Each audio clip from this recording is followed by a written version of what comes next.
A person who cannot inspire such emotions. Train yourself in the art of concealing your intentions. Master the art and you will always have the upper hand. Our first instinct is to always trust appearances. This fact makes it relatively easy to conceal one's intentions. Let's talk about how people conceal intentions and fool you. Use decoy objects of desire to throw people off. Support an idea or cause that is actually contrary to your own sentiments, but will help you achieve your goal. Use this tactic in the following manner. Hide your intentions not by closing up, at the risk of appearing secretive and making people suspicious, but by talking endlessly about your desires and goals. Just not your real ones. You will kill three birds with one stone. You appear friendly, open, and trusting. You conceal your intentions, and you send your rivals on time-consuming wild goose chases. False sincerity. People easily mistake sincerity for honesty. Remember, their first instinct is to trust appearances, and since they value honesty and want to believe in the honesty of those around them, they will rarely doubt you or see you through your act. Seeming to believe what you say gives your words great weight. Remember, the best deceivers do everything they can to cloak their roguish qualities. They cultivate an air of honesty in one area to disguise their dishonesty in others. Honesty is merely another decoy in their arsenal of weapons. Bland facial expression. Behind the bland, unreadable exterior, all sorts of mayhem can be planned without detection. This is a weapon that the most powerful men in history have learned to perfect. Noble gesture. People want to believe apparently noble gestures are genuine, for the belief is pleasant. They rarely notice how deceptive these gestures can be. Appearing to belong to a group. The tendency to mistake appearances for reality. The feeling that if someone seems to belong to your group, their belonging must be real. This habit makes the seamless blend a very effective front. The trick is simple. You simply blend in with those around you, and the better you blend in, the less suspicious you become. Remember, it takes patience and humility to dull your brilliant colors, to put on the mask of the unconspicuous. Do not despair at having to wear such a bland mask. It is often your unreadability that draws people to you and makes you appear a person of power. But how do people apply these ways to fool you? Simply dangle an object you seem to desire, a goal you seem to aim for in front of people's eyes, and they will take the appearance for reality.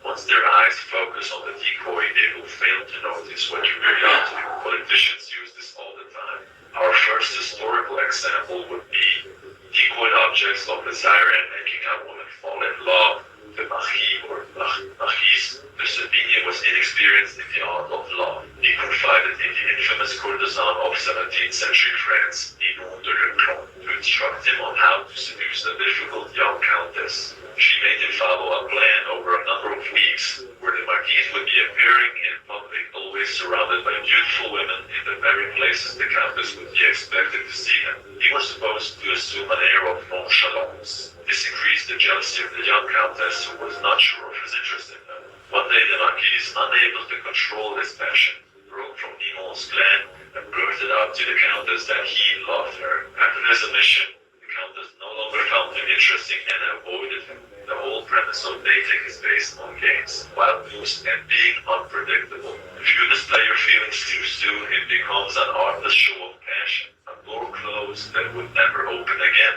In seduction, set up conflicting signals such as desire and indifference, and you not only throw them off the skin, you inflame their desire to possess you. Another example, Otto von Bismarck became Prime Minister of Prussia. Otto von Bismarck was a deputy in the Prussian parliament at a time when many fellow deputies thought it was possible to go to war against Austria and defeat it. Bismarck wanted to go to war, but he knew that the king was not in favor of it. He also knew the Prussian army was not prepared, so he devised a clever way. He publicly stated his praises for the Austrians and talked about the madness of war. Many deputies changed their votes, and Bismarck announced his real intentions, arguing it was better to wait now and fight later. He would not have won. Most Prussians wanted to go to war at that moment and mistakenly believed their army to be superior to the Austrians. Had he gone to the king, his sincerity would have been doubted. By giving misleading statements about wanting peace and concealing his true purpose, Bismarck's speech catapulted him to the position of prime minister. He later had the country go to war against the Austrians at the right time when he felt the Russia, he was more capable and united with Germany. Yet another example, the Duke of Marlborough used this in the Spanish Succession. During the War of the Spanish Succession in 1711, the Duke of Marlborough, head of the English army, wanted to destroy a key French fort because it protected a vital thoroughfare into France. And he knew that if he destroyed it, the French would realize what he wanted, to advance down that road. Instead, then he merely captured the fort and garrisoned it with some of his troops, making it appear as if he wanted it for some purpose of his own. The French attacked the fort and the Duke let them recapture it. Once they had it back, they destroyed it, figuring that the Duke had wanted it for some important reason. Now that the fort was gone, the road was unprotected and Marlborough could easily march into France. What else? Henry Kissinger used bland face to win opponents. Henry Kissinger would bore his opponents around the negotiating table to tears with his monotonous voice, his blank look, his endless recitations of details. Then, as their eyes glazed over, he would suddenly hit them with a list of bold terms. Caught off guard, they would be easily intimidated. As one poker manual explains it, while playing his hand, the good player is seldom an actor. Instead, he practices a bland behavior that minimizes readable turns, frustrates and confuses opponents, permits greater concentration. Spies use appearing to belong to a group method. During the Cold War of the 1950s and 60s, as is now notorious, a slew of British civil servants passed secrets to the Soviets. They went undetected for years because they were apparently decent chaps, had gone to all the right schools and fit the old boy network perfectly. So, I paid close attention to all the feedback I've received from you guys and switched up the reviewing of the book's content to a great deal. I hope you like it better this way. And please let me know, and thanks for watching.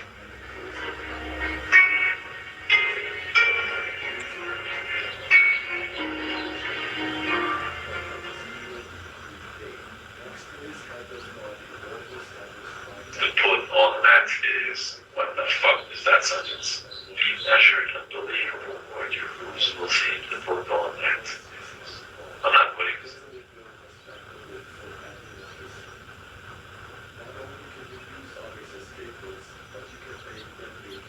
Grand Canyon University is its purpose-driven education. Visit gcu.edu.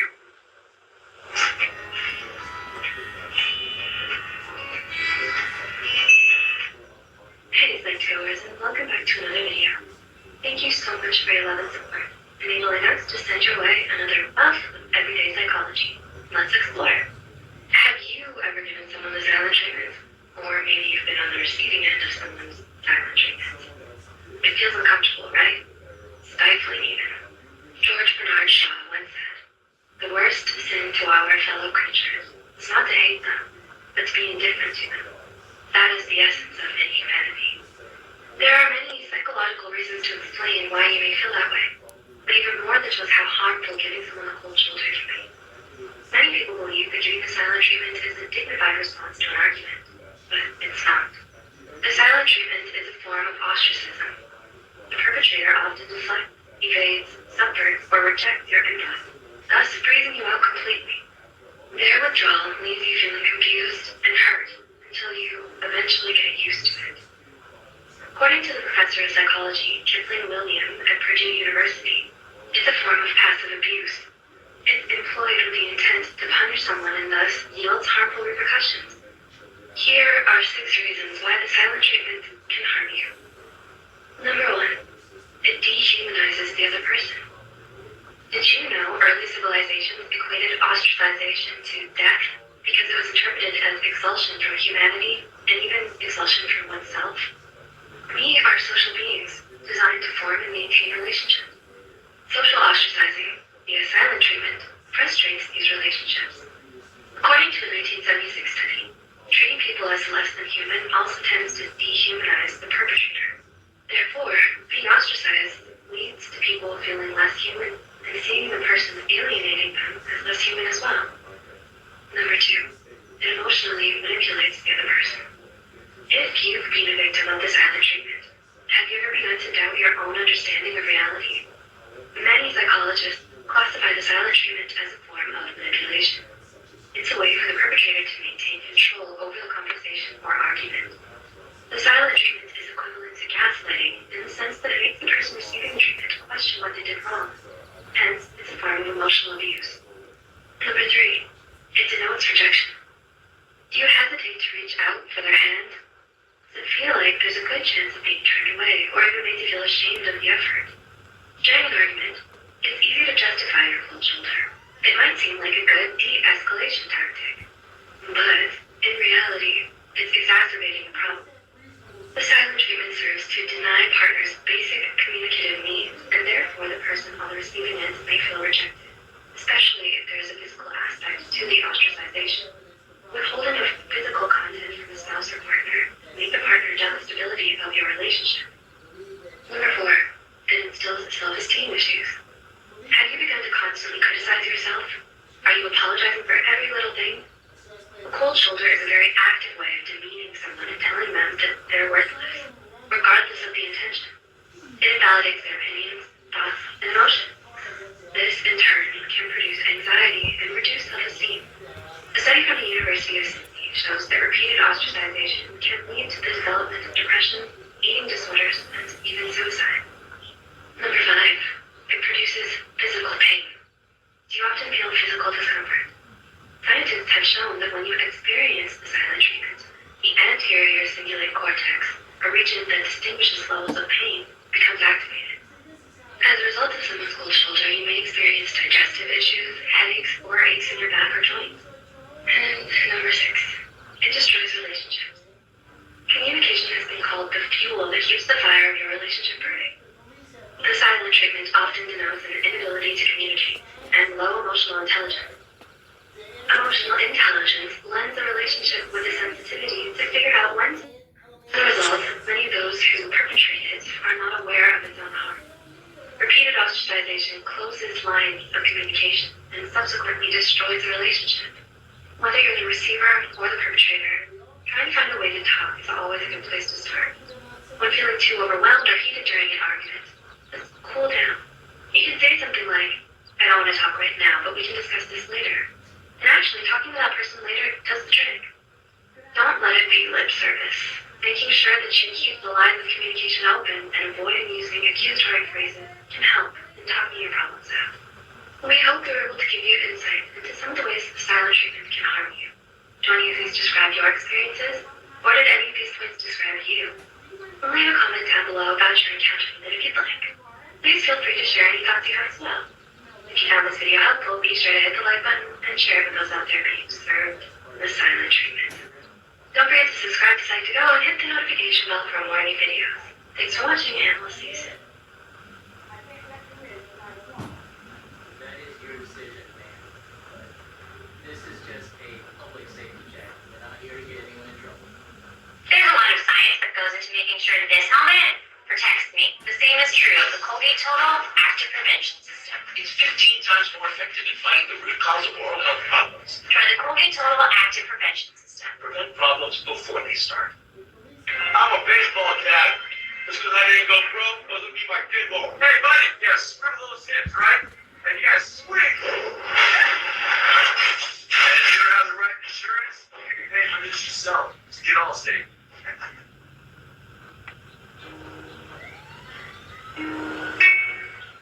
The 40th Laws of Power by Robert Greene. Law number 10. Infection. Avoid the unhappy and unlucky. You can die from someone else's misery. Emotional states are as infectious as diseases. You may feel you're helping the drowning man, but you're only precipitating your own disaster. The unfortunate sometimes draw misfortune on themselves. They will also draw it on you. Associate with the happy and fortunate instead. The infector possesses an inward instability that radiates outward, drawing disaster to all that they touch.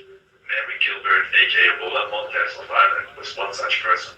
Lola found herself in the role of a courtesan, prostitute of the royal court. In today's society, Lola would be considered a gold digger. She only sought out men with high social standing in the community that she could use for her own gain. Once she would have her hooks in these men, their slow demise began. One of her victims was King Ludwig of Bavaria, who felt compelled to help Lola. Yet once he was warned of the dangers of his affair with her, he could not seem to resist Lola's aura and almost found his once peaceful country in a state of civil war. It was not until then that the king finally ordered Lola to leave, but a month after she left, King Ludwig was forced to relinquish his throne. There are many men who suffered because of their association with Lola Montez. King Ludwig said that he was bewitched by Lola. Lola was an unstable, incurable, and infectious character type. This is not to say that these characteristics are only restricted to women. This is to say that there are some people whose emotions are so powerful that they infect the very soul of the people that they touch. How to recognize an infector? They draw misfortune upon themselves. They have a turbulent past. They have a long line of broken relationships. They have an unstable career. They have a forceful character that sweeps you up and makes you lose reason. They have a desire to destroy and unsettle, and is chronically dissatisfied. They have great effect on the world around them. And what do you do when you meet one? Don't argue with them. This is part of how they trap you. Don't try to help them no matter what they say. Don't pass the person on to your friends or you will become enmeshed. Flee the infector's presence or suffer the consequences. Learn to fear the power of infection. The risk of associating with infectors is that you will waste valuable time and energy trying to free yourself. Through a kind of guilt by association, you will also suffer in the eyes of others. On the other side of the spectrum of infectors are those people who attract happiness through their good cheer, natural buoyancy, and intelligence. They are a source of pleasure, and you must associate with them to share in the prosperity they draw upon themselves. All positive qualities can affect us, but taking advantage of the emotional side of this osmosis may be difficult. Now I put down 5 ways to affect positive change through your associations. If you are miserly by nature, associate with the generous and they will infect you, opening up everything that is tight and restricted in you. Only generous souls attain greatness. If you are gloomy, gravitate to the cheerful. If you are prone to isolation, force yourself to befriend the gregarious. Never associate with those who share your defects. They will reinforce what holds you back. One simple example is a meth head who tries to break out of the cycle of drugs and still just hangs out with his other meth head friends. It's just a very difficult environment. And 5, only create associations with positive affinities. So the quote Balthazar Gracian once again, recognize the fortunate so that you may choose their company and the unfortunate so that you may avoid them. Misfortune is usually the crime of folly, and among those who suffer from it there is no malady more contagious. Never open your door to the least of misfortunes, for if you do, many others will follow in its train. Do not die of another's misery. That's it for this law. If you seek more soulful reviews, you might just want to subscribe. Thanks for watching.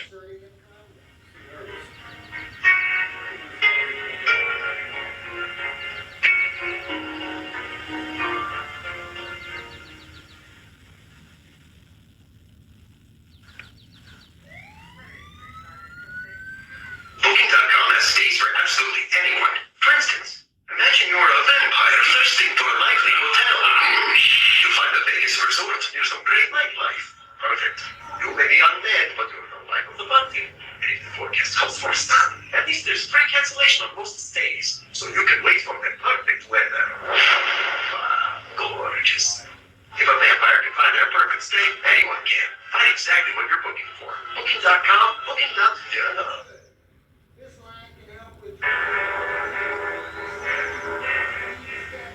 The 40 Laws of Power by Robert Greene. Law number 26. Keep your hands clean. You must seem a paragon of civility and efficiency. Your hands are never soiled by mistakes and nasty deeds. Maintain such a spotless appearance by using others as scapegoats and cat's paws to disguise your involvement. Conceal your mistakes. Have a scapegoat around to take the blame. Our good name and reputation depend more on what we conceal than on what we reveal. Everyone makes mistakes, but those who are truly clever manage to hide them and to make sure someone else is blamed. A convenient scapegoat should always be kept around for such moments. Understanding the workings of power and the importance of appearances, shop around for the most convenient head and have it served up immediately. Occasional mistakes are inevitable. Handle them. People of power are undone not by the mistakes they make, but by the way they deal with them. The mistake does not vanish with an apology. It deepens and festers. It's better to cut it off instantly, distract attention from yourself, and focus attention on a convenient scapegoat. Do not give people time to ponder your responsibility or your possible incompetence. The bloody sacrifice of the scapegoat seems a barbaric relic of the past, but the practice lives on to this day, if indirectly and symbolically. Since power depends on appearances. Officer, I know you're just doing your job. I don't have any guns or whatever, but I don't consent to searches. Perfect. Rule number 3. You have the right to refuse searches. This comes directly from the Fourth Amendment.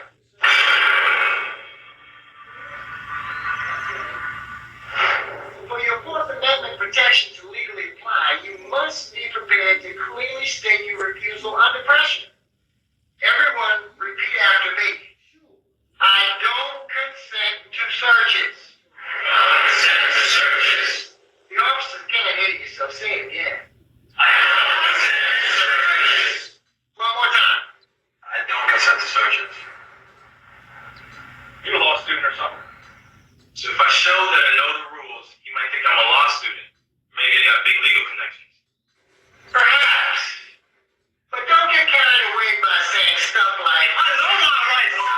Get out of my face. I'll sue you. Never tell the officer you know your rights. Show the officer you know your rights by asserting them calmly. You seem nervous. Is there anything in this car I need to know about? No, officer.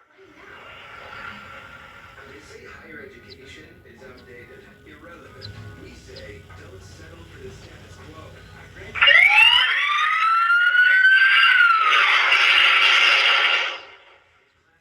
Unless you're detained or arrested, you may terminate the encounter at any time. But don't wait for the officer to dismiss you. Simply ask if you're free to go.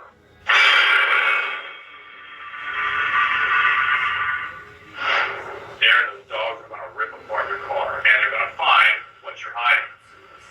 Like I said, what's it gonna be? Officer, are you detaining me or am I free to go? Good. This line can help withdraw you from an encounter.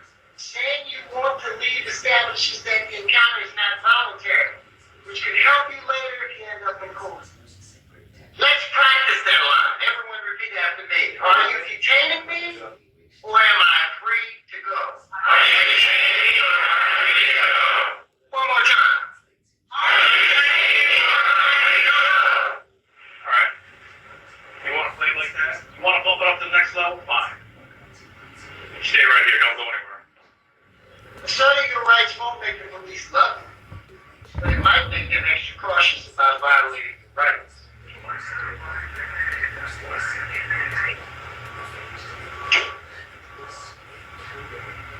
Darren, this is a citation for offensive lane changing. Take care of that as soon as possible. Thank you, officer. At this point, we learn to go with the flow.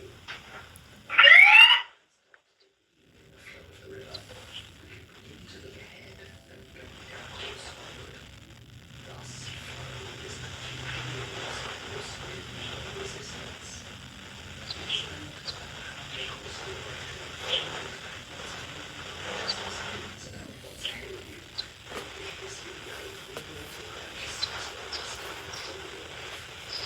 To an updated traditional book, you can also reconfigure it just by adding or removing pieces. The Sofa version is a great value at just $12.89. Come find a look that's right for you at your furniture superstore, Nagasol. Think you need a new roof? Think again and save thousands. We're America's most trusted roofers because we always try to save your roof rather than replace it. We'll restore your roof for a fraction of the cost of a new one. Call now or scan the code, and we'll give you an assessment of your roof for free. Take 2. Imagine yourself in an amazing, fully furnished, multi-million-dollar home in Orange County.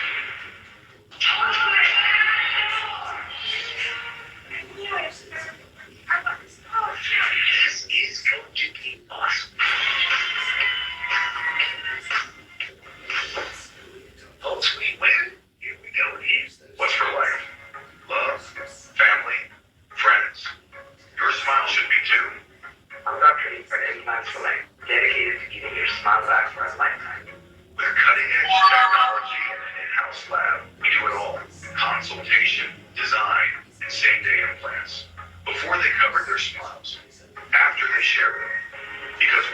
isn't just a new smile, it's a new beginning. Visit GetImplantsForLife.com and get your forever smile today.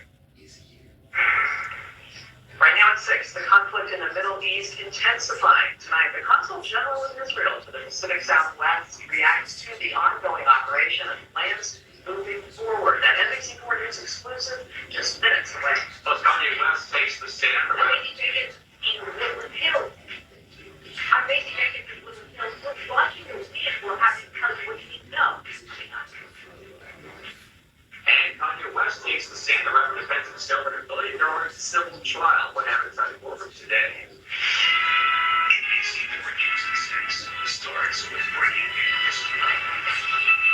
And we begin tonight at 6 with all of Southern California bracing for strong winds tonight. Good evening, everyone. I'm Carolyn Johnson. And I'm Michael Bradley. The gun store expected to pick up here tonight, igniting concerns with downed trees and power outages and dangerous driving conditions. We have team coverage for you of this wind event. Macy Jenkins live in the San Bernardino Valley for us. But first, let's bring in meteorologist Melissa McGee, who is tracking the wind warnings for us. Melissa. Hi there, Carolyn and Michael, and we will have those warnings pop up as we go throughout the overnight hours into our Saturday. Right now, just some light and isolated gusts. They're going to get much stronger than this overnight and into our weekend. 32 miles per hour there in Ontario. Currently in Santa Clarita, we've got a gust of 26 miles per hour, but the strong winds are on the way. We've got a wind advisory for our entire region, including the Basin floor, and then the purple or the mustard shade color here. That's an indication of a high wind warning up to the San Gabriel Mountains. So a lot of these advisories are going to come up as we get into our Saturday evening. However, the Inland Empire, this advisory is going to stay up for you until 5 p.m. Like an onion, and we must unpeel the different layers of skin to become free. He says, when I let go of what I am, I become what I might be. Once we become free, especially of the ego and false identities, we find all of the things we'd been longing for flowing into our lives in abundance. Number 2, dare not to be first. Lao Tzu tells us that all streams flow to the sea because it is lower than they are.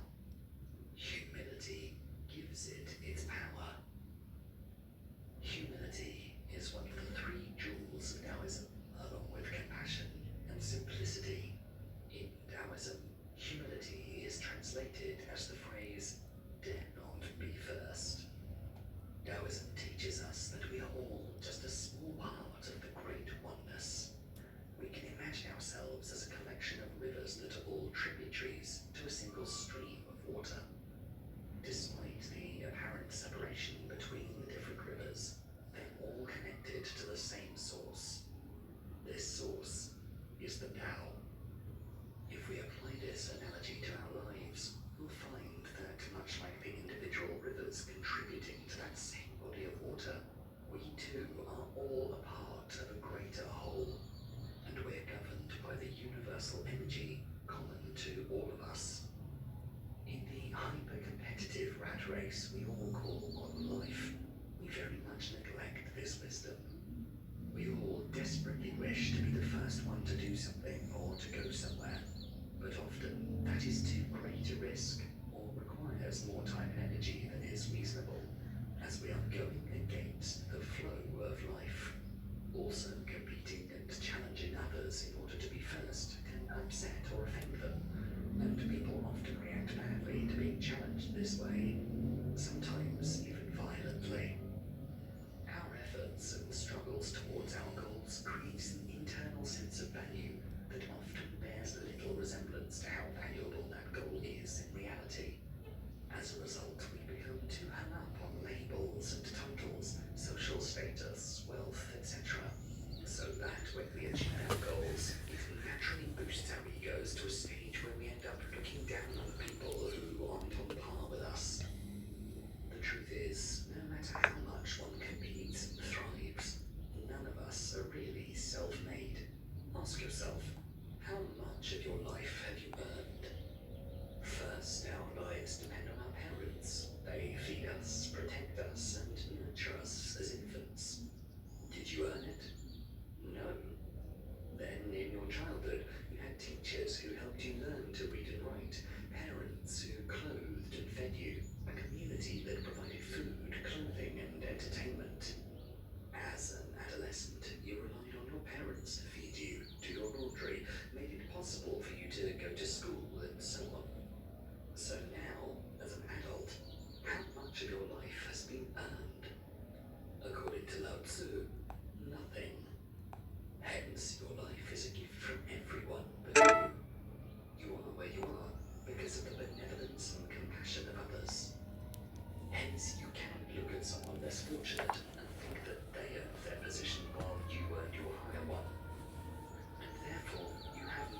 linked to an ego. None of us are without humility, or not presuming to be at the forefront of the world, is the only truthful way to relate to the world and to others. It isn't a weakness. It's not a tool to get what you want.